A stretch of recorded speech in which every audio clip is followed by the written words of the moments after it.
Everybody seems to look at cult movies as if they exist entirely in their own bubble. We sometimes tend to think that they're just considered important to their loyal fans and to no one else. Anybody outside of the loyal fan base just wouldn't get it. They're tiny blips on cinema history, mere footnotes. But not all cult films are like that. For instance, numerous notable filmmakers have talked about or mentioned how growing up watching B movies that were made to be considered a cult shaped the way their artistic vision came to be in one way or another. Whether it's Guillermo del Toro talking about the monster movies he loved, or Tim Burton growing up on Hammer horror films, high-profile filmmakers aren't afraid to gush over the supposedly obscure, not worth being accepted cult films.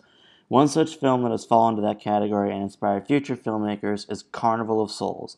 It is debatable that without this film, we would not have a variety of classic visual or atmospheric methods and ideas, nor would we have the careers or ideas of such future filmmakers as David Lynch or George A. Romero.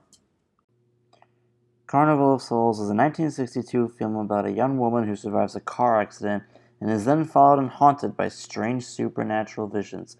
It was directed by Herc Harvey, who also stars as the mysterious man haunting Mary. It stars Candice Hilligoth as Mary, the woman who survives the car accident. In an interview with Bill Schaffer in a documentary about the film called The Movie That Wouldn't Die, Harvey states that he was inspired to make the film when he was on vacation and, quote, saw this place which is located just outside of Salt Lake. It's very Russian Arabesque in architecture. And I saw it at sunset, and it was the weirdest looking thing I'd ever seen. So I stopped the car and walked about a half mile to take a look at it and noticed it was deserted. So I came back and talked to John, referring to screenwriter John Clifford, and showed him a couple of the pictures I took when I was there and said, it's a great location. Let him figure out something to do with that. He went on to confirm that the budget was only $13,000, most of which he raised by talking, quote, to a couple of local investors who then talked to other people, and the sum was raised over a weekend, end quote. They also had the main character Mary be a church organist in order to help with a small amount of money for the film. There was an organ company in Lawrence, Kansas where the film was shot that Clifford thought would make a great location without overtaxing the film's limited budget.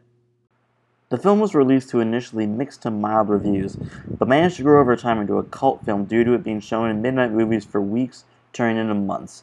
In his review of the film, critic Mick LaSalle described how the film, quote, started showing up on television, usually around 2 a.m., and with those late-night TV broadcasts, the film's reputation began to grow, unquote. Film professor Chris Morris confirms this in his own article review of the film, and adds how, quote, in 1989, it was embraced when a new distributor began screening it, not in grindhouses, but in art houses, venues that Harvey, who died in 1996, believed were the natural homes for his distinctive little picture. Audiences responded to its unsettling lyrical brand of Midwestern fear, to its tale of a terrified woman adrift between two worlds, unquote.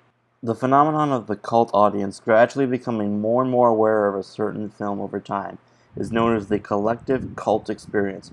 According to sociology professor Siegfried Krakauer, this is when a cult film's audiences are unaware of each other's presence, yet attuned to the same points of interest.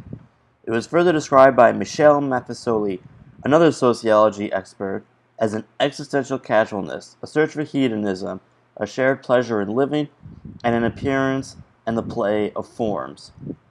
Furthermore, Montfasoli describes the collectivity as often an impression, a feeling of feeling together, an impression of solidarity and sharing that informs one's material life, inspired by directness of experience, by hope, by tendency to imagine other times, and by a desire to dissociate itself from purposefulness.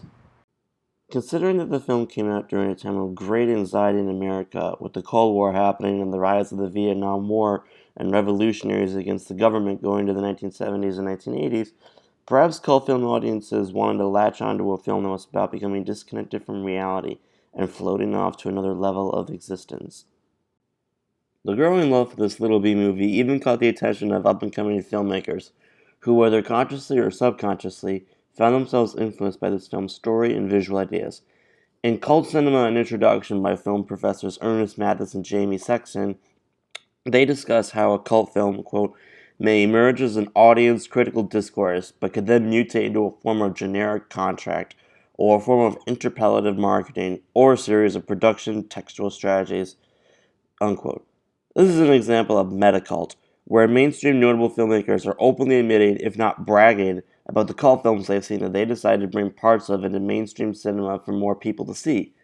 For instance, George Romero has admitted in interviews that the physical appearance for zombies in Night of the Living Dead was heavily inspired by the look of the man and his ghouls that appear throughout Carnival of Souls.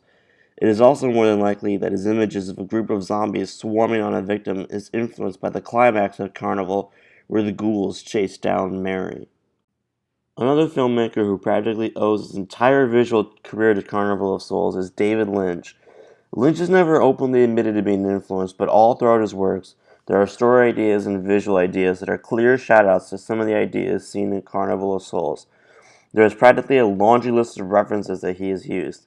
To name just a few, he redid the basic story of Carnival of Souls, a woman survives a car accident and is persecuted by haunted figures, from Mulholland Drive, a woman survives a car accident, goes through surreal experiences, and meets haunted figures. The pale face and dark suit of the man are reminiscent of the pale man in Lost Highway. The scene where Mary is on a date and her date hugs her, and she looks in the mirror and sees the man in her date's place giving her a hug, is visually similar to the season 2 finale of Twin Peaks, with Dale Cooper looking in the mirror and seeing Bob the Killer in his place. One final similarity between Lynch and Carnival of Souls is that, as Chris Morris noted, it evokes a kind of fear and anxiety over the simple American Midwestern culture. Mary spends the whole movie wandering around a small, dull Midwestern town, and manages to find a reason to be scared or anxious at every corner and person she comes across.